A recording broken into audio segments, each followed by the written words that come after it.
Amis fermiers, amis fermières, bonjour, bienvenue à la ferme, bienvenue sur Cocotte TV. Aujourd'hui, nous continuons le tour d'horizon de la gamme Corsair Vengeance et nous occuperons du cas du K90 aujourd'hui. Alors, le K90 est un clavier plutôt à destination des joueurs de MMORPG en raison de la présence de ses nombreuses macros, donc c'est un clavier que certains attendent impatiemment. Il est bien évidemment derrière la boîte. Que nous apprend-elle cette petite boîte qui ressemble comme de gouttes d'eau à celle du K60? Nous avons affaire à des switches chéri rouges, qu'il y a 18 User Program Macro Keys, donc des touches de programmation, qu'il est full key matrix anti-ghosting, donc un full anti-ghosting en USB, et le 20 key rollover. Par derrière, qu'apprend-on de plus que la même chose que devant, si ce n'est qu'il y a le châssis en alu et que nous découvrons aussi la légère illumination qui nous permet de parler de rétroéclairage. Je pousse donc, je vais pas y arriver, la boîte. Alors, le clavier en lui-même, comme vous le voyez, vous l'avez sous les yeux, c'est ni plus ni moins qu'un K60, à peu de choses près, hein, sur cette partie-là, avec un repose-poignet qui est dans le bundle, au même titre que comme d'habitude chez Corsair maintenant, hein, le notice de démarrage rapide, les conditions de garantie. Et donc comme vous le voyez, le repose-poignet est complet sur toute la longueur. Et petite attention que j'ai découverte au déballage, que j'ai trouvé particulièrement judicieuse, c'est ça. Le fait qu'il y ait des vis, ça permet de solidariser le repose-poignet et de solidifier voilà, les petites pattes qui cassent régulièrement quand on les enlève. Donc c'est une bonne chose.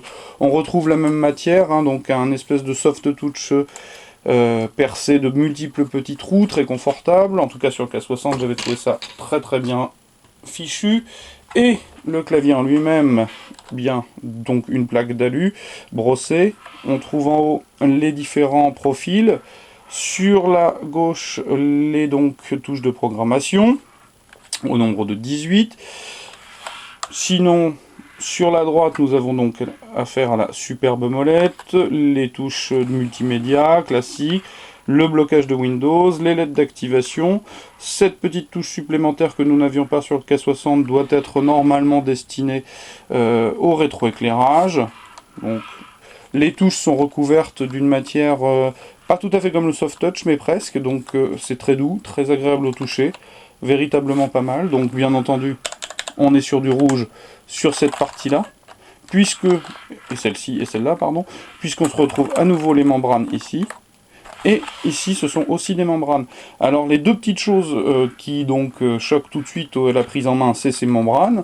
Et un léger défaut ici, à savoir que la partie, alors vous la voyez peut-être pas, mais la partie qui est rajoutée en plastique ici, n'est pas tout à fait axée. Elle dépasse de un petit millimètre. Bon, c'est pas très très grave, hein, ça n'influencera carrément pas la situation en jeu ou à l'utilisation. Mais bon, voilà, on voit que c'est un rajout.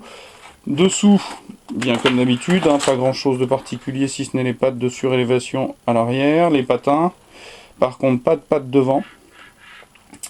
Voilà.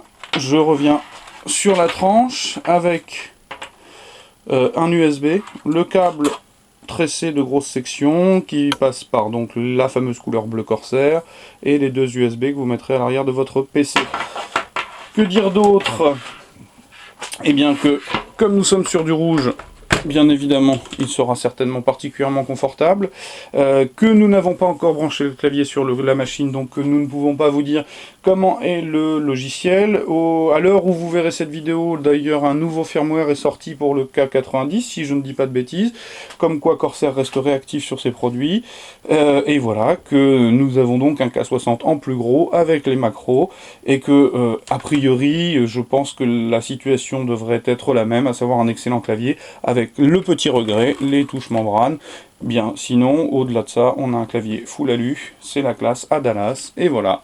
Je vous dis à très très bientôt pour la lecture du test écrit qui suivra dans les semaines à venir, et je vous souhaite une bien bonne journée en notre compagnie. Au revoir.